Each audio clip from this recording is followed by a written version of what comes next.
اس طرح کی سراسیمگی کی کیفیت ہو تو خاموشی ہی رضا ہوتی ہے۔ بیٹا کہتا ٹھیک ہے آپ ذبح کر لیجئے، یہ بھی امتثال امر ہوتا، لیکن بیٹے نے 2 قدم بڑھ کے بات کی۔ بیٹے نے کہا یا ابا تفعل ما تؤمر ستجدنی انشاءاللہ من الصابرین۔ ابا جان ذبح کیا ہے، جو کرنا ہے کیجئے۔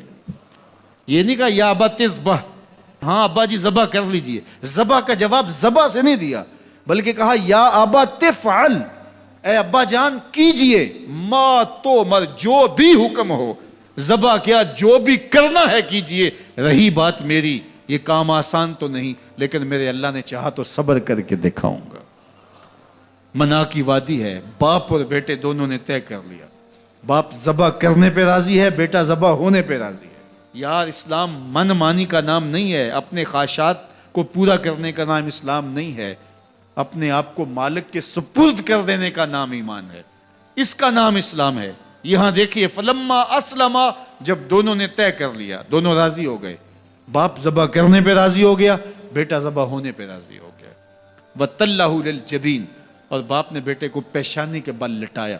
قرآن نے وہ سارا منظر بیان کیا ہے، اس پر مفسرین کے 2 قول ہیں۔ ایک یہ کہ الٹا لٹایا تاکہ کفا سے ذبح کروں، گردن کے پچھلے حصے پر چھری رکھ کے ذبح کروں گا، منمونہ چہرہ میری آنکھوں کے سامنے نہ ہو، اور میرے دل کے اندر کوئی جذبہ رحم نہ جاگے جس سے اللہ کے حکم کی تعمیل میں دیر ہو جائے۔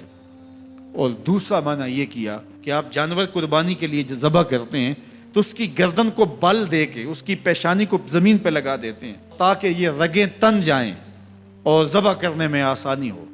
حضرت اسماعیل کی معصوم گردن کو بل دے کر کے ان کی پیشانی پتھر کے ساتھ جوڑی گئی۔ وَتَلَّهُ لِلْجَبِينِ، پیشانی کے بل یوں لٹایا گیا کہ گردن کھل جائے اور بیٹے کو ذبح کرنا آسان ہو۔ آنکھوں پہ پٹی باندھ لی کہ یہ منظر تو دیکھا نہیں جا سکے گا، اللہ کے حکم کی تعمیل بھی باہر صورت کرنی ہے۔ سعادت مند بیٹا بولتا ابا جان مجھے رسیوں سے جکڑ لیجئے، کہیں ایسا نہ ہو کہ میں تڑپوں اور اللہ کا حکم پورا کرنے میں آپ کو دیر ہو جائے۔ باپ بیٹے کو رسیوں سے جکڑ لیتا ہے، ہاتھ میں چھری پکڑی ہے، ذبح کرنے لگتے ہیں تو بیٹا بولتا ہے ابا جان رسیاں کھول دیجئے۔ کیوں؟ آپ کا منصوبہ، آپ کا پروگرام تبدیل ہو گیا؟ کہا نہیں۔ تو پھر کیوں رسیاں کھولوں؟ کہا کہیں ایسا نہ ہو کہ کل کا مورخ لکھے کہ باپ ذبح کرنا چاہتا تھا، بیٹا ہونا نہیں چاہتا تھا، باپ نے باندھ کے کیا۔ کھول دیجئے، نہیں تڑپوں گا۔ رسیاں کھل جاتی ہیں، بیٹا پیشانی کے بل لٹایا ہوا ہے، ہاتھ میں چھری پکڑی ہے، منا کی وادی ہے، کارکنان قضاء و قدر کی چیخیں نکل رہی ہیں، حوریں تھرا رہی ہیں، زمانہ کانپ رہا ہے، منا کی وادیوں پر تھر تھراہٹ ہے، مالک قیامت آنے والی ہے۔ فرشتے بھی پوچھ رہے ہیں کہ مالک کیا ہونے والا ہے؟ کہا تم کہتے تھے انسان کو پیدا کر رہا ہے، سجدے تو ہم کریں گے، ذرا میرے بندے کی ادا تو دیکھو، ذرا میرے بندے کا انداز محبت تو دیکھو، میری فرما برداری، انقیاد امر اور اطاعت اور امتثال امر کی مثال تو دیکھو، ذرا دیکھو میرا بندہ میرے حکم کی تعمیل کیسے کر رہا ہے۔ اللہ اکبر، کائنات آنکھیں جھپک رہی ہے، سورج منہ چھپا رہا ہے کہ یہ منظر دیکھا نہیں جا رہا، اور منا کی وادی تھر تھر کانپ رہی ہے کہ ایک بوڑھا باپ ہاتھ میں چھری پکڑے اپنے نونہال فرزند کو ذبح کرنا چاہ رہا ہے۔ عجیب منظر ہے کائنات کے اندر۔ حضرت ابراہیم آگے بڑھے، بیٹے کی گردن پہ چھری رکھی اور پوری قوت کے ساتھ چھری کو جنبش دی۔ اللہ اکبر، لیکن ایک بال بھی نہیں کٹا۔ پاس پڑے پتھر پر چھری کو مارا، لما تقطع یا سکین، چھری کاٹتی کیوں نہیں؟ چھری نے آواز دیا الخلیل یامرنی والجلیل ینہانی، خلیل مجھے کاٹنے کا کہتا ہے، رب جلیل کہتا ہے خبردار ایک بال بھی کاٹا تو۔ کہا چھری تیرا کام تو کاٹنا ہوتا ہے۔ کہا حضرت آگ کا کام بھی تو جلانا تھا، جس نے آگ کو جلانے سے روکا تھا آج اس نے مجھے کاٹنے سے روک دیا۔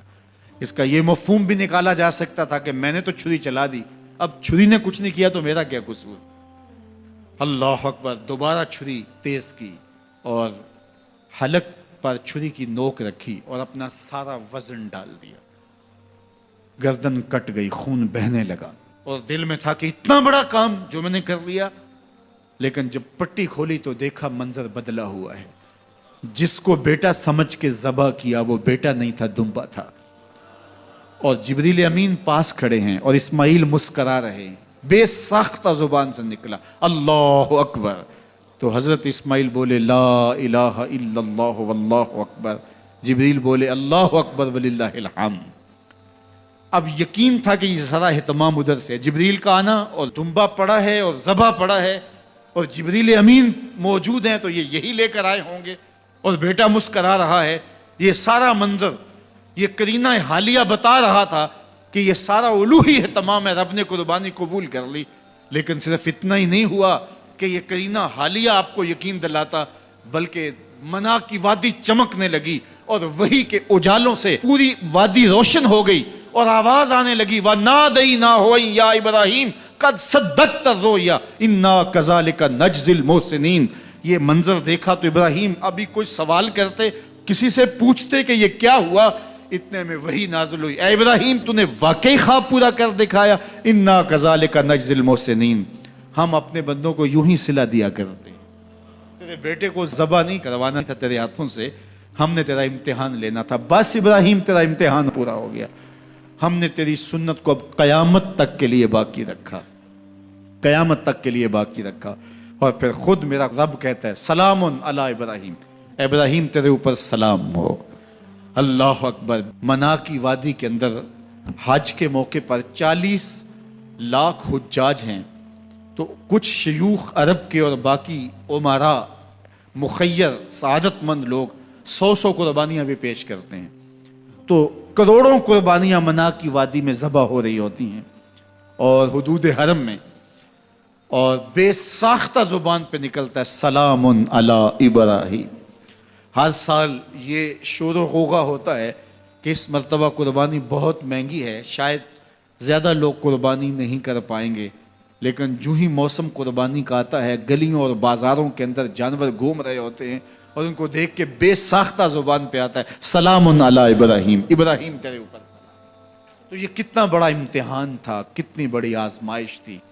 لیکن اس آزمائش سے سرخرو نکلے، نمبر بھی پورے 100 حاصل کیے، کامیاب اور بامراد اور کامگار ہوئے. آج ہمیں اس سنت کو باقی رکھ کر کے ہمیں وہ یاد تازہ کی جا رہی ہے کہ میرے ایسے بندے کہ جو میرے حکم پہ اپنی سب سے عزیز چیز بھی قربان کرنے سے گریز نہیں کیا کرتے.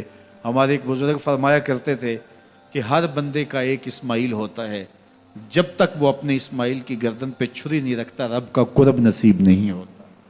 تو جو تمہاری محبوب چیز ہے اس کو راہ خدا میں جب تک قربان کرنے کا جذبہ نہیں پاؤ گے، تب تک تمہیں وہ منزل نصیب سعادت کی نہیں ہوگی.